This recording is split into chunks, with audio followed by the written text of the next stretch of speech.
Columnas políticas.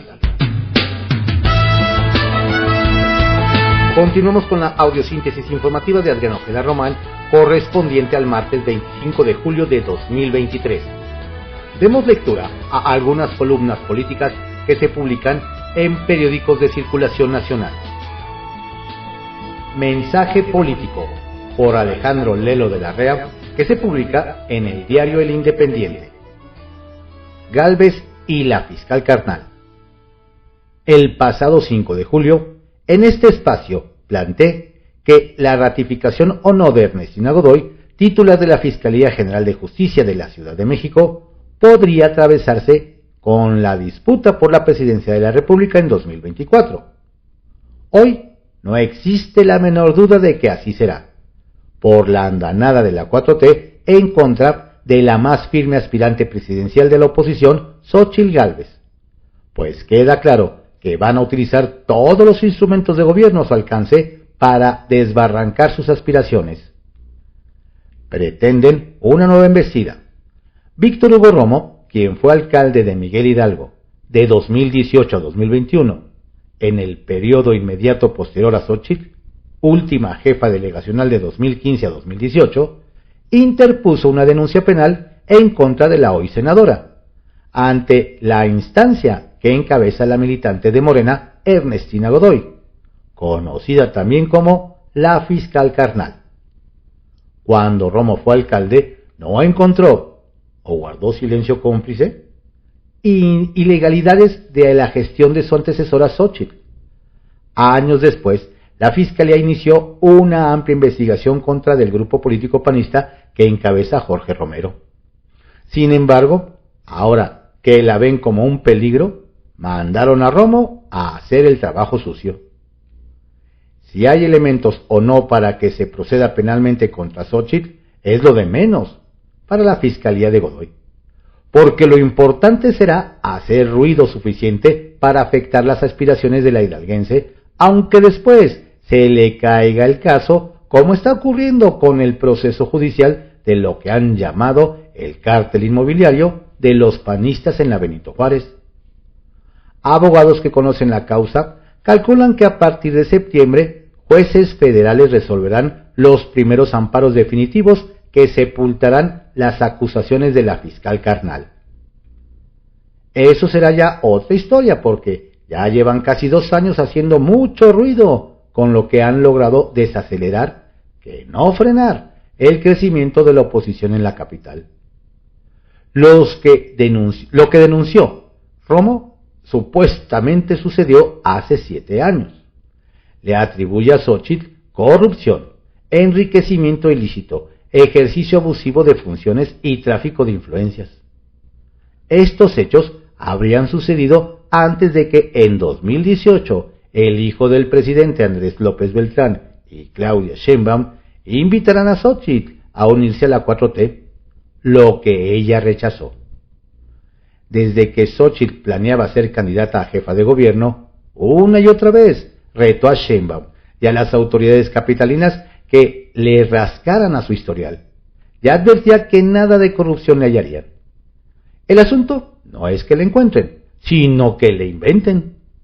Por eso es todavía más importante para el régimen ratificar 4 años más a Godoy, lo que parece más cercano ahora que algunos diputados del PAN en el Congreso de la Ciudad de México parecen haber ablandado. Por ello, ahora la fuerza de contención será impulsada por la propia Xóchitl, incluso con una movilización social que puede ser en principio vía la obtención de firmas ciudadanas contra la ratificación de Godoy, ante el desastre que ha resultado su gestión. Basta revisar datos de los 2 delitos más graves. Homicidios dolosos aumentaron de 9.38 por cada 100,000 habitantes en 2018, último año de Miguel Ángel Mancera, a 13.8 promedio en los 4 años. De Sheinbaum, un incremento del 47.1%. Y eso que se sospecha que para esconder muertos los clasifican como desaparecidos, pues en el 2018 hubo 92 casos, y el año pasado fueron 1.395 prácticamente 15 veces más. Así, la no ratificación de Godoy debería ser fundamental para las aspiraciones presidenciales de Xóchitl y de la oposición en la Ciudad de México. Lo veremos. Estrictamente personal, por Raimundo Riva Palacio, que se publica en el periódico El Financiero. ¿Cómo descarrilar a Xóchitl? El gatillo del presidente Andrés Manuel López Obrador para descarrilar de la contienda presidencial a Xóchitl Gálvez no puede ser mediante un discurso incendiario que lo ponga en la mira del crimen organizado, como se argumentó ayer en este espacio, o generarle un clima de animadversión con sus acusaciones recurrentes y falsas de que quiere cancelar los programas sociales que pudiera en México, profundo de pobreza y desesperación, animar a que la linchen en una de sus visitas. Y todo queda en Fuente Ovejuna. El gatillo de López Obrador debe ser político y jurídico, donde tiene todas para ganar. López Obrador ha lanzado una embestida masiva y lanzando a su división Panzer a atacar por todos lados a Gálvez para neutralizarla y descarrilarla de una campaña presidencial que, gracias a su espontaneidad, despertó interés. Y para la oposición, una esperanza de que Morena, con Claudia Sheinbaum o cualquier candidato impuesto en Palacio Nacional, puede ser vulnerable. López Obrador, como nadie, sabe que si no la elimina de la contienda, puede seguir creciendo y convertirse en la profecía autorrealizable, donde una creencia se vuelve realidad. Lo vivió en 2004, cuando autorizó obras en un predio de Coajimalpa llamado El Encino, para construir un camino alterno para el Hospital ABC. El terreno, que había sido expropiado en 2000 por la entonces jefa de gobierno capitalino interina Rosario Robles, estaba en litigio, pero la entonces consejera jurídica de López Obrador, María Estela Ríos, que hoy cumple el mismo papel en la presidencia, le dijo que no había problema legal para hacerlo. La Procuraduría General de la República, encabezado por Rafael Macedo de la Concha, que trabajaba a la limón con Marta Sagún, la esposa del presidente Vicente Fox, pero con la autorización de este, acusó a López Obrador de desacato y pidió su desafuero en la Cámara de Diputados. El 7 de abril de 2005, tras una sesión de más de 9 horas, la mayoría votó por desaforarlo para que así pudieran juzgarlo y meterlo a la cárcel. La respuesta social fue contundente y reunió en una gran marcha de protesta a simpatizantes y a muchos que sin coincidir con él les parecía un abuso de la autoridad. Fox estaba determinado a que terminara en la cárcel, con lo cual lo sacaría de la carrera presidencial. Pero su portavoz Rubén Aguilar y la entonces asesora de Santiago Krill, secretario de Gobernación, María Amparo Casar, a quien hoy ataca López Obrador por presidir Mexicanos contra la Corrupción, lo persuadieron y dar marcha atrás. López Obrador salió victorioso, lo que le permitió contender con creciente fuerza durante 3 elecciones, perdiendo por 0.56% ante Felipe Calderón en 2006 y a arrasar en su último intento en 2018. López Obrador no es Fox. El abuso de autoridad que estaba ejerciendo y que provocó una reacción nacional en contra ayudó a que éste reculara. A López Obrador no le importan las presiones domésticas, ni mucho menos la ley, como lo demostró una vez más al dar a conocer la información confidencial sobre las finanzas de la empresa de Gálvez. La senadora ha gritado mucho y lanzado amenazas, pero si se le quita el ruido al ambiente, está a la defensiva, descolocada, y podría uno sugerir atemorizada, aunque ella dice lo contrario. La divulgación de información confidencial llevó a Gálvez a anunciar que iba a presentar una demanda penal en su contra por haber violado el Código Fiscal y abusar de autoridad al pedir información al SAT, donde formalmente no tiene acceso. No lo hizo. Reiteró la amenaza 10 después, pero tampoco la presentó. Optó por ir al Instituto Nacional Electoral para acusarlo de violencia política de género, que le fue negada. La denuncia importante, sin embargo, no era esta última sino la primera. ¿Por qué no lo hizo? ¿Por qué no se atrevió? Mientras ella perdía el tiempo en declaraciones sin acciones, las huestes del presidente siguieron elevando los costos.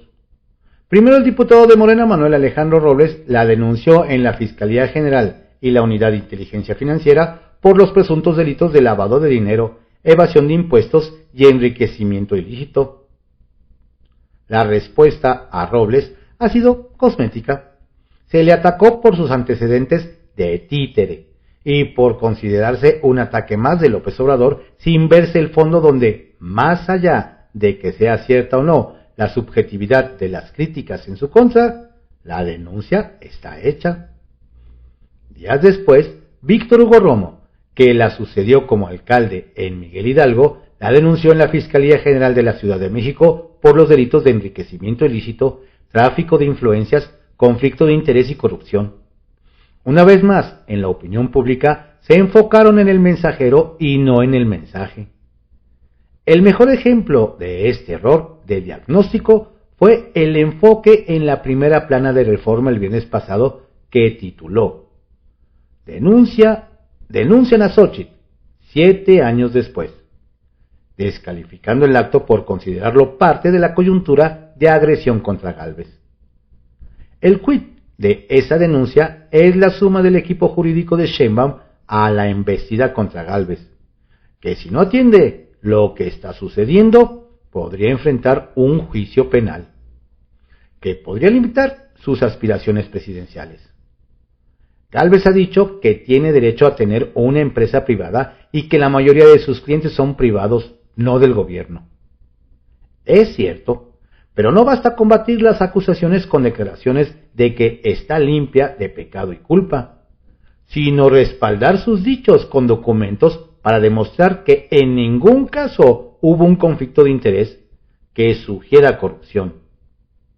No parece que la senadora haya hecho aún ese trabajo, pues ya lo habría presentado, dejando que hablen los papeles y no su boca.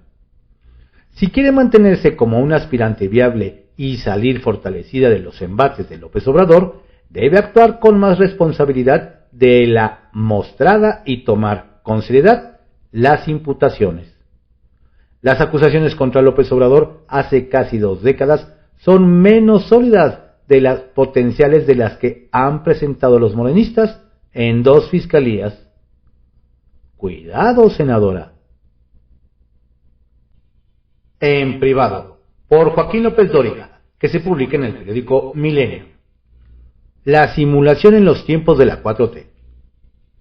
Cuando López Obrador arrasó en las presidenciales de 2018, fue por el vacío y crisis de gobierno que vivíamos y por sus promesas de campaña en las que garantizaba que resolvería todo al llegar a la presidencia de la República.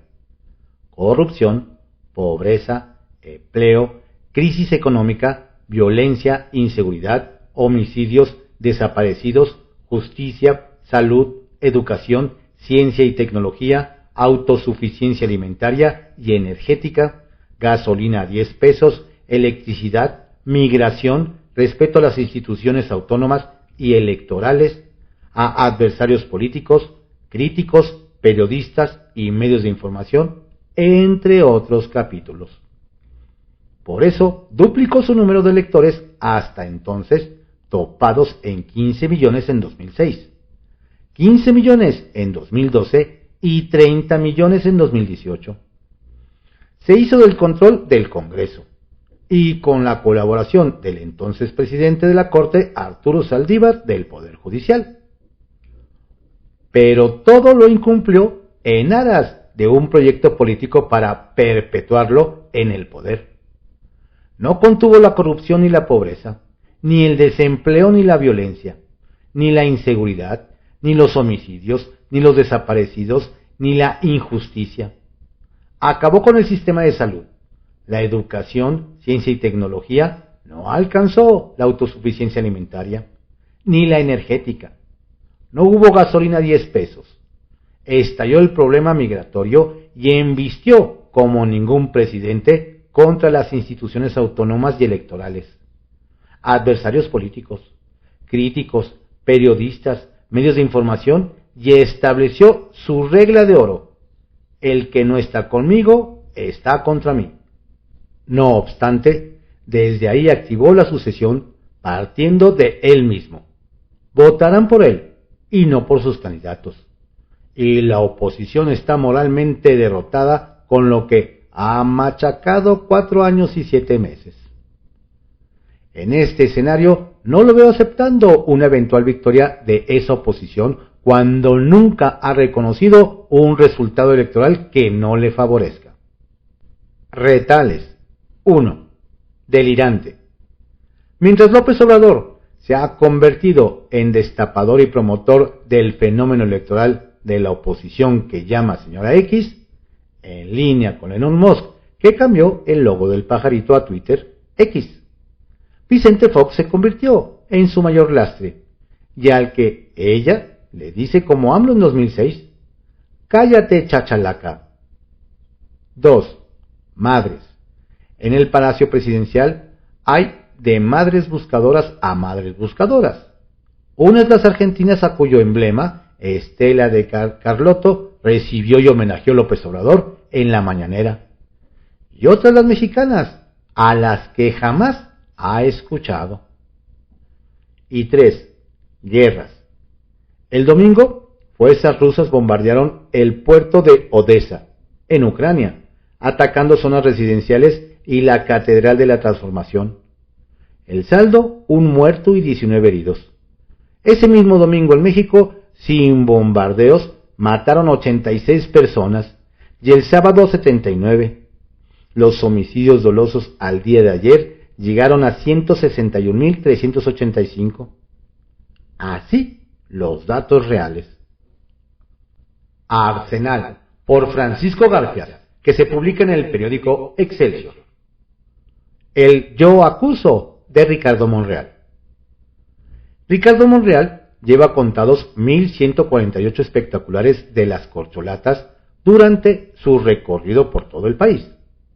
No dijo nombres, pero sabemos que la mayoría promueven a Claudia Sheinbaum, la favorita de Palacio, y a Adán Augusto, para muchos el plan B de AMLO. Eso pone a Ebrard y al propio Monreal, quien apenas tiene 1 o 2 vallas propagandísticas, en situación desventajosa. No es lo mismo el que tiene 1.000 espectaculares que el que no tiene nada. Contrastó ayer el político de Zacatecas en rueda de prensa celebrada en Durango. Y tiene razón. En una precampaña de 70 días que no es reconocida como tal, los espectaculares ayudan a identificar a las corcholatas en donde no pueden llegar. Ya encarrerado y sin decir nombres, el senador con licencia acusó a la dirigencia de su partido de ser omisa ante ese piso tan disparejo.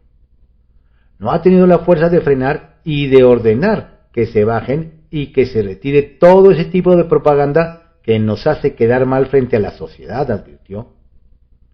Al llegar al gobierno federal, a los morenos se les olvidó que formaron parte de una lucha contra el reparto de despensas y los recursos públicos utilizados en campaña por los regímenes que le antecedieron. Morena ha reciclado ese tipo de prácticas, aseguró Monreal. Oficialmente, las campañas empiezan el próximo mes de noviembre, pero AMLO destapó a sus corcholatas hace más de 1 año. Les dio luz verde para que se autopromovieran. Picaporte para violar la ley. Otra vez, el presidente López Obrador descalificó al INE y al Tribunal Electoral en la mañanera. El viernes los equiparó con la Santa Inquisición. Ayer los acusó de ser los grandes censores. Tengo que andar con cuidado, tengo que estar muy atento. Ya ahora estoy hablando hasta más despacio que de costumbre. No me vaya yo a camucar, manifestó riendo el primer mandatario. Le preguntamos a Ángel Ávila, representante del PRD ante el INE, sobre las consecuencias potenciales de esas descalificaciones a las autoridades electorales. Nos dijo: las mañaneras son la línea política que siguen las y los militantes de Morena, pero sobre todo los funcionarios públicos que tienen un cargo y que están impedidos por la Constitución de meterse en actos electorales.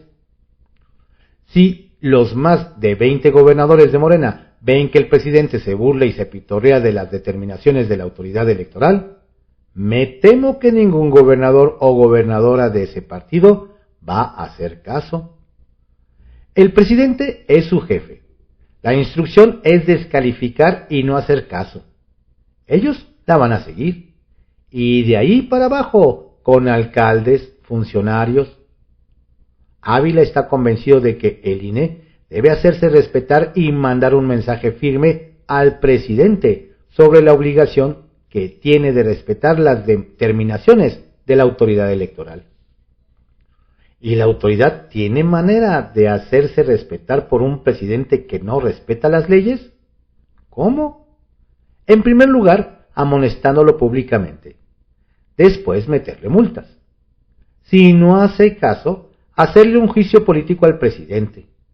Mandar el oficio a las cámaras más allá de que se tengan o no los votos para que quede constancia de que se agotaron todas las instancias. La charla brincó en ese momento a las elecciones de 2024. Dijo Ángel, si desde ahorita no reconoce las resoluciones, no me quiero imaginar su reacción en caso de que el tribunal diga que el candidato de Morena perdió por estrecho margen. Si no ha respetado a la autoridad electoral en decisiones pequeñas, menos va a hacerlo en decisiones trascendentales, puntualizó.